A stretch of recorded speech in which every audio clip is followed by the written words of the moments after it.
നമസ്കാരം, മലയാളി വാർത്തയിലേക്ക് സ്വാഗതം. സാർ നമസ്കാരം. നമസ്കാരം. അങ്ങനെ നമ്മുടെ KPCCയിൽ അടുത്ത മുഖ്യമന്ത്രി ആരായിരിക്കും എന്നുള്ള തിരക്കിട്ട ചർച്ചകളാണ് നടക്കുന്നത്. ഈ ഒരു ഇലക്ഷന്റെ മുൻപ് വരെ KPCCയിൽ അതിന്റെ വഴി കൂടെയൊക്കെ നമുക്ക് പോകുമ്പോൾ അവിടെ ആരുമില്ല, ഒന്നോ രണ്ടോ വെള്ളയിട്ട ആൾക്കാരെ കണ്ടാലായി. പക്ഷെ ഇപ്പൊ അങ്ങനെയല്ല, ഇപ്പൊ എപ്പോഴും നിറയെ ആൾക്കാരാണ്. പോലീസുകാര് പുറത്തവിടെ കാവൽ നിൽക്കുന്നുണ്ട്. പ്രത്യേക സെക്യൂരിറ്റി KPCC തന്നെ ഏർപ്പെടുത്തിയിട്ടുണ്ട്. പോകുന്നതും വരുന്നതും കാറുകളുടെ നമ്പരെല്ലാം അവരെ കുറിച്ചു വയ്ക്കുന്നുണ്ട്. അപ്പൊ വലിയൊരു എപ്പോഴിപ്പോ രാത്രി പകലൊന്നില്ലാതെ എപ്പോഴും ഒരു തിരക്കാണ്. KPCC ഒക്കെ വളർന്നിരിക്കുകയാണ്. ഈ നേരം നമുക്ക് വേണമെങ്കിൽ AKG സെന്റർ ഇപ്പൊ ചിലപ്പോ ഒരു മരണവീട് പോലെ ആയിരിക്കും എന്ന് നമുക്ക് പറയാം. ഏതൊരു സാർ ഇന്നിപ്പോ രാവിലെ ഒരു ഫോട്ടോ, ഒരു പ്രിന്റിന്റെ ഒരു ഫോട്ടോ പുറത്തു വന്നിട്ടുണ്ട്. മാധ്യമങ്ങൾക്ക് അത് കിട്ടിയിട്ടുണ്ട്. മറ്റൊന്നല്ല, ഇന്നലെയൊക്കെ ആർക്കാണ് ഏറ്റവും കൂടുതൽ പിന്തുണ, MLA-മാരുടെ പിന്തുണ ആർക്കായിരിക്കും എന്ന് അറിയാൻ വേണ്ടിയിട്ട് ഹൈക്കമാൻഡ് ഒരു വിവരശേഖരണം നടത്തിയിട്ടുണ്ടായിരുന്നു. അപ്പോൾ അതിൽ ഹൈക്കമാൻഡിന്റെ പ്രത്യേക നിരീക്ഷകൻ കേരളത്തിലെത്തിയിട്ടുള്ള മുകുൾ വാസ്നിക്, അദ്ദേഹം ഇങ്ങനെ നടന്നു പോകുമ്പോൾ അദ്ദേഹത്തിന്റെ കയ്യിൽ ഇതിന്റെ ആർക്കൊക്കെയാണ് MLA-മാരെ വോട്ട് ചെയ്തിരിക്കുന്നത് ജസ്റ്റ് പേര് എഴുതിയിട്ട് ഒരു പട്ടിക, അതിന്റെ കുറച്ച് ഭാഗം ആ ചിത്രം അടക്കണ്ട് അദ്ദേഹം ഇങ്ങനെ കൈ പിടിച്ചു പോകുമ്പോൾ അവിടെ നിറയെ മാധ്യമങ്ങളാണ്. ഏതോ ഒരു മാധ്യമം അത് പകർത്തി, അത് സൂം ചെയ്ത്, ഇപ്പോഴത്തെ ക്യാമറയൊക്കെ നമുക്കറിയാലോ, എത്ര ദൂരെ നിന്നുള്ളത് വേണമെങ്കിലും നമുക്ക് ഫോട്ടോ എടുത്ത് നമുക്കത് കൃത്യമായിട്ട് വായിച്ചെടുക്കാം. പക്ഷേ കൃഷ്ണേന്ദു, ഞാൻ 100% പറയുന്ന ആളും മുകുൾ വാസ്നിക് തന്നെയല്ലേ. ഇത് ഇപ്പൊ നമ്മൾ വിചാരിക്കും മുകുൾ വാസ്നിക്കിനെ ആ ക്യാമറമാൻ ട്രാപ്പ് ചെയ്തതാണെന്ന്. അങ്ങനെയല്ല. മുകുൾ വാസ്നിക്ക് ആ ക്യാമറമാനെ ട്രാപ്പ് ചെയ്തതാണ്. മുകുൾ വാസ്നിക്കിനെ അറിയാത്തത് കൊണ്ടാണ്, അദ്ദേഹത്തിന്റെ തന്ത്രം അറിയാൻ വയ്യാത്തത് കൊണ്ടാണ്. അദ്ദേഹം ഇത് മനഃപൂർവ്വം തന്നെ ഇദ്ദേഹം അറിയാൻ വയ്യാത്തത് പോക്കറ്റിലിട്ട് വരണമെന്നുള്ളത് കയ്യിൽ വെച്ചുകൊണ്ട് വന്നത് എന്തിനാ? ഇതിന്റെ ഷോട്ട് പുറത്താക്കാൻ വേണ്ടി. കാരണം കൂടുതൽ മുകുൾ വാസനിക്ക് ഇത് ചെയ്തത് KC വേണുഗോപാലിനാണ് മുഖ്യമന്ത്രി സ്ഥാനമെന്ന് അറിയിക്കാൻ വേണ്ടി തന്നെയാണ്. കേന്ദ്രത്തിൻ്റെയും രാഹുൽ ഗാന്ധിയുടെയും പ്രിയങ്ക ഗാന്ധിയുടെയും സോണിയാഗാന്ധിയുടെയും തീരുമാനം അത് തന്നെ, അവരെടുത്ത തീരുമാനമാണ്. അല്ലെങ്കിൽ പിന്നെ അവരൊരു വാക്ക് പറഞ്ഞു കഴിഞ്ഞാൽ നമ്മൾ ഇത്രയും വിഡ്ഢികളാവേണ്ട കാര്യമുണ്ടോ? നമുക്ക് കോമൺ സെൻസ് ഉപയോഗിച്ച്, യുക്തി ഉപയോഗിച്ച് തീരുമാനിക്കരുതോ? വേണുഗോപാലിനോടൊരു വാക്ക് പറഞ്ഞാൽ വേണുഗോപാൽ കേൾക്കും. അവരുടെ വിനീതദാസൻ, അക്രീതദാസൻ എന്നൊക്കെ നമ്മൾ പറയുമല്ലോ പഴയ മലയാളത്തിൽ. അതുപോലെയുള്ള ഒരാളാണ് KC വേണുഗോപാൽ. അതുകൊണ്ടാണ് അദ്ദേഹത്തിനെ കുശിനിക്കാരനായിട്ടും ഉപദേശകനായിട്ടും ഒക്കെ അവിടെ വെച്ചുകൊണ്ടിരിക്കുന്നത്. വെറുതെ അല്ല. പിന്നെ ഇവർക്കറിയാൻ വയ്യാത്തതാണോ? അല്ലെങ്കിൽ പിന്നെ ഇപ്പോൾ ഈ ബഹളമൊക്കെ ഉണ്ടാക്കുമ്പോൾ വേണുഗോപാലെ ഇത് പാടില്ല, ജനങ്ങളുടെ അവരുടെ ഹിതപരിശോധനയെ നമ്മൾ അവഹേളിക്കരുത് എന്നൊരു വാക്ക് പറഞ്ഞാൽ തീരുന്നല്ലോ. എന്താ പറയാത്തത്? അവർക്ക് KC വേണുഗോപാലിനെ കേരളത്തിൻ്റെ മുഖ്യമന്ത്രിയായിട്ട് വേണം. അവർക്കൊരു ശക്തി കേന്ദ്രം ഇവിടെ വേണം. വേറെങ്ങും അധികാരമില്ല. അവിടെ തെലങ്കാനയിൽ ചെന്ന് പറഞ്ഞപ്പോൾ അദ്ദേഹത്തിൻ്റെ മഹത്വം കൊണ്ട് വിജയിച്ചാണെന്ന് പറയും. അവിടെ സിദ്ധരാമയ്യയും പറയും എൻ്റെ മഹത്വം കൊണ്ട് ജയിച്ചത്. അവരതല്ലേ DKക്ക് ഒരു ഊഴം കൊടുക്കുക, എൻ്റെ പൊന്നു സഖാവേ സാറേ എന്നൊക്കെ പറഞ്ഞിട്ട് പോയി പണി നോക്കാൻ പറഞ്ഞു. ഞാൻ 5 വർഷം ഇവിടെ ഇരിക്കും, അവനവൻ്റെ പണി നോക്കാൻ പറ. ഈ DKയെ പോലൊരു ഫണ്ട് റേസറാണ് വേണുഗോപാൽ. കൂടുതലും DKയുടെ സഹായത്തോടു കൂടിയാണ് കേരളത്തിലെ ഈ MLA-മാരെല്ലാം ജയിച്ചു വന്നിരിക്കുന്നത്. ആ ഫണ്ട് ഇല്ലെങ്കിൽ ഇത്രയൊന്നും വലിയ വിജയം കൊണ്ടുവരാൻ പറ്റില്ല. രണ്ടാമത്തെ കാര്യം, ഈ വിജയം കോൺഗ്രസിന് സമ്മാനിച്ചിരിക്കുന്നത് പിണറായി വിജയനാണ്.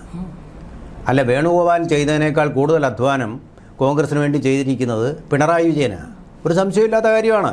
അത് ഇത്രയും VD സതീശൻ്റെ ഒരു വലിയ വിജയമാണെന്നും പറയാൻ ഞാനാളല്ല. പ്രതിപക്ഷ നേതാവ് എന്ത് പ്രതിപക്ഷമായിട്ട് അദ്ദേഹം പ്രവർത്തിച്ചത്?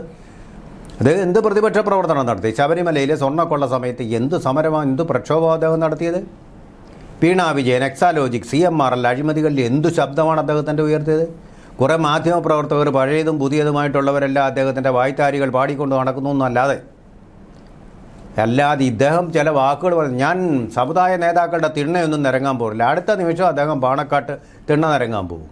ക്രൈസ്തവ സഭ മേലധ്യക്ഷന്മാരുടെ തിണ്ണ നിരങ്ങാൻ പോകും. ഇപ്പോഴത്തെ ഈ ഫോർമുല എന്താണെന്നറിയോ? VD സതീശന് വരണമെന്ന് മുസ്ലിം ലീഗ് ആദ്യമേ തന്നെ പറഞ്ഞു. മുസ്ലിം ലീഗ് ആരാ ഇതിനകത്ത് ഇടപെടാൻ? ഏറ്റവും വലിയ കക്ഷി മുസ്ലിം ലീഗ് അല്ലല്ലോ, കോൺഗ്രസ് ആണല്ലോ. ഏറ്റവും വലിയ കക്ഷിയുടെ ലീഡറായിരിക്കണം ആരായിട്ട് വരേണ്ടത്? മുഖ്യമന്ത്രിയായിട്ട് വരേണ്ടത്. ആ കീഴ്വഴക്കം അവരനുസരിക്കുന്നുണ്ടല്ലോ. പിന്നെ കോൺഗ്രസ്സിന് വിടണം. അവിടെ കയറി തന്നെ ഇദ്ദേഹത്തിൻ്റെ പേര് ശുപാർശ ചെയ്യാൻ പോകുന്നതിൻ്റെ പിന്നിൽ വലിയൊരു അജണ്ടയുണ്ട്. അത് അപകടകരമായ അജണ്ട. ഭരണത്തിൽ അവർക്കിഷ്ടപ്പെട്ട വകുപ്പുകൾ ലഭിക്കാനും അവരാവശ്യപ്പെടുന്നതെല്ലാം നടത്തി കൊടുക്കാനും ഈ 3 പേരിൽ അവർക്ക് ഏറ്റവും അനുസരിക്കുന്ന ആൾ, അവർക്കനുസരിക്കുന്ന ഒരാൾ വേണം. ഈ കുശിനിക്കാരൻ എന്ന് പറയുന്ന പോലെ സർവ്വതും കേട്ട് നിങ്ങൾക്കതെല്ലാം ചെയ്തു തരാമെന്ന് പറയുന്ന ഒരാൾ. അത് VD സതീശനാണ്. എന്ന് മാത്രമല്ല, വെള്ളാപ്പള്ളിക്കെതിരെ അവർക്കുള്ള വിരോധം, ആ വിരോധം പ്രകടിപ്പിക്കാനും പറ്റിയ ആൾ സതീശനാണ്. കാരണം വെള്ളാപ്പള്ളിക്കെതിരെ വർഗീയവാദിയാണെന്നും പറഞ്ഞ് ആഞ്ഞടിച്ച ഒരേ ഒരു നേതാവേ ഉള്ളൂ കേരളത്തിൽ, അത് VD സതീശനാണ്. ഇതിൻ്റെ പേരാണ് വർഗീയത. ആ വർഗീയതയുടെ പേരിലാണ് VD സതീശനെ മുസ്ലിം ലീഗ് അനുകൂലിച്ചുകൊണ്ടിരിക്കുന്നത്. ആ പാർട്ടിയെ എല്ലാവരും, ആ പാർട്ടി എന്ന് പറയുന്നത് വർഗീയ പാർട്ടിയല്ലെന്ന് ആര് പറയും? അവർ പറഞ്ഞിരിക്കുന്നത് മുസ്ലിങ്ങളുടെ താല്പര്യം നോക്കാൻ വേണ്ടിയിട്ടാണ് ഞങ്ങൾ പാർട്ടി രൂപവൽക്കരിച്ചത്. എവിടെ പറഞ്ഞു? നമ്മളോടൊന്നുമല്ല. സുപ്രീം കോടതിയിൽ പോയി വഖഫ് ഭേദഗതിക്കെതിരെയുള്ള ഹർജിയിൽ അവർ പറഞ്ഞ കാര്യമാണ്. അവർ പരസ്യമായിട്ട് എഴുതി കൊടുത്തിരിക്കുന്ന കാര്യമാണ്. അവരുടെ നേതാവുമാർ തന്നെയാണ് പറഞ്ഞത് മതമാണ് പ്രശ്നമെന്ന് പറഞ്ഞത്. അവരുടെ മുസ്ലിം വെൽഫെയറിന് വേണ്ടിയുള്ള പാർട്ടിയാണെന്ന് പരസ്യമായിട്ട് പറയുന്നതാ. തവനൂരിൽ അവരുടെ ആൾക്കാരാണ് ആടിനെ തറുത്ത് അതിൻ്റെ ചോര ഒഴുകുന്ന തലയുമായിട്ട് അവരവിടെ പോയത്, അവരുടെ ആൾക്കാർ പോയത്. അങ്ങനെയുള്ള ഒരു വർഗീയ സ്വഭാവമുള്ള പാർട്ടി തന്നെയാണ് മുസ്ലിം ലീഗ്. ഇത് അംഗീകരിക്കാൻ എന്താ മടി? ഇവിടെ സംഭവിച്ചിരിക്കുന്നത് എന്താണെന്ന് പറഞ്ഞാൽ, ഇന്ത്യ വിഭജനത്തിന് കാരണമായിട്ടുള്ള മുസ്ലിം ലീഗിൽ നിന്ന് കുറച്ചൊക്കെ വ്യത്യാസമുണ്ട്, ശരിയാണ്. എന്തുകൊണ്ടാണ് ആ വ്യത്യാസം വന്നത്? കാരണം മുസ്ലിങ്ങളെല്ലാം അവരുടെ പുണ്യഭൂമി എന്നറിയപ്പെടുന്ന പാകിസ്ഥാനിലേക്ക് പോയിരിക്കുന്നു. ഇപ്പോൾ ഹിന്ദു ഭൂരിപക്ഷമുള്ള ഒരു രാജ്യമായതുകൊണ്ട് മാത്രം അവർ ഇങ്ങനെ അവരുടെ വർഗീയത വലിയ വിഷകരമായിട്ടുള്ള രീതിയിൽ, അപകടകരമായിട്ടുള്ള രീതിയിൽ പ്രകടിപ്പിക്കുന്നില്ല എന്ന് മാത്രം. തക്ക സമയം കഴിയുമ്പോൾ ആഞ്ഞടിക്കാം. ഡയറക്റ്റ് ആക്ഷനിൽ അതല്ലേ സംഭവിച്ചത്? അതുപോലെ ഇത് കേരളത്തിലല്ല മുസ്ലിം ലീഗ്, ഇന്ത്യയിൽ വേറെ എവിടെയുണ്ട് മുസ്ലിം ലീഗിന്? എവിടെയുണ്ട് ഫുട് പ്രിൻറ്റ്? തമിഴ്നാട്ടിൽ DMKയുടെ സഹായത്തോടു കൂടി അവർ സീറ്റ് നേടിയത്. ഒറ്റയ്ക്ക് പറ്റില്ല. കേരളത്തിൽ മാത്രമേ ഒറ്റയ്ക്ക് പറ്റൂ. മുസ്ലിം ഭൂരിപക്ഷമുള്ള കൽക്കട്ടയിലെ ഭൂരിപക്ഷം ജില്ലകളും മണ്ഡലങ്ങളും വോട്ട് ചെയ്ത് BJPക്ക് അനുകൂലമായ ഉത്തർപ്രദേശിൽ അങ്ങനെ പേടിച്ചിട്ടൊന്നുമല്ല.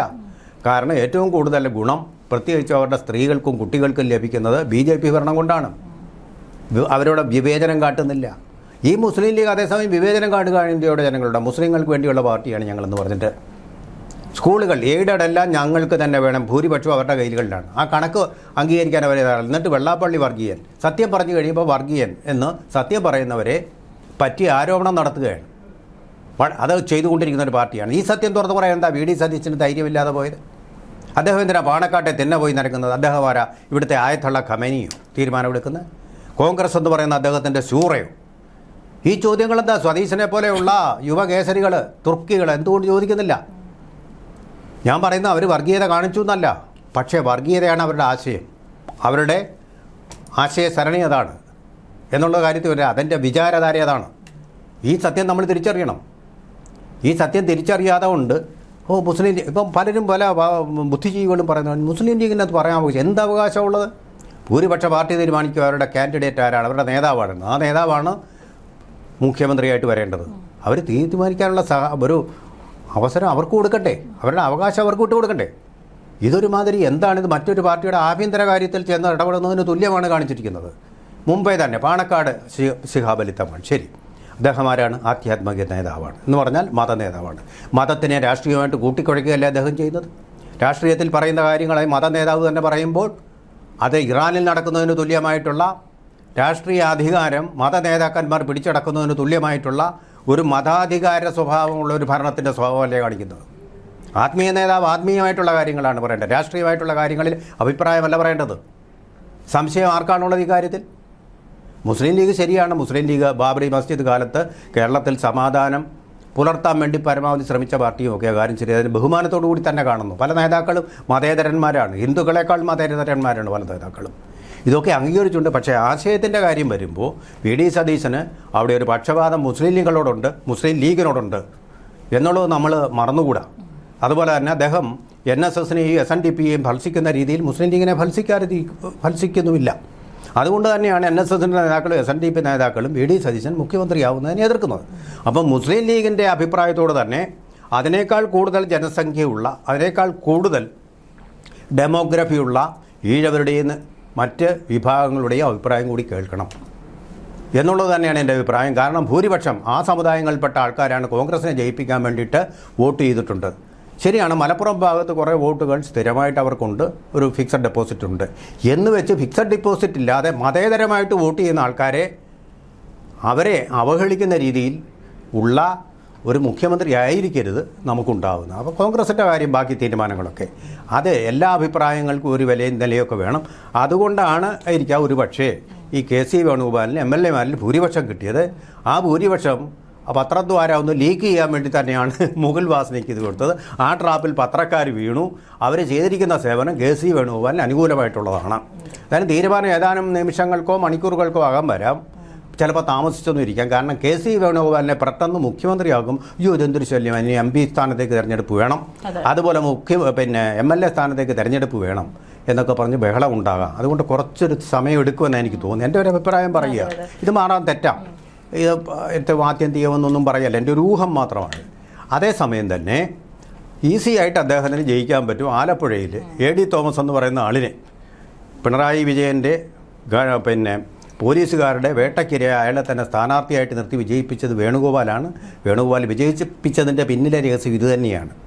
അതുപോലെ G സുധാകരനെയും അതുപോലെ KT ഗോവിന്ദനെയും അതുപോലെ തന്നെ V കുഞ്ഞികൃഷ്ണനെയും ഒക്കെ കോൺഗ്രസിന് വേണ്ടി ഉപയോഗപ്പെടുത്തിയതും വേണുഗോപാൽ തന്നെയാണ്. അവിടെ ഓടിച്ചാടി അവിടെ എത്തിക്കൊണ്ട്. അതുപോലെ AD തോമസിനെ സ്ഥാനാർത്ഥിയാക്കിയും വേണുഗോപാലാണ്.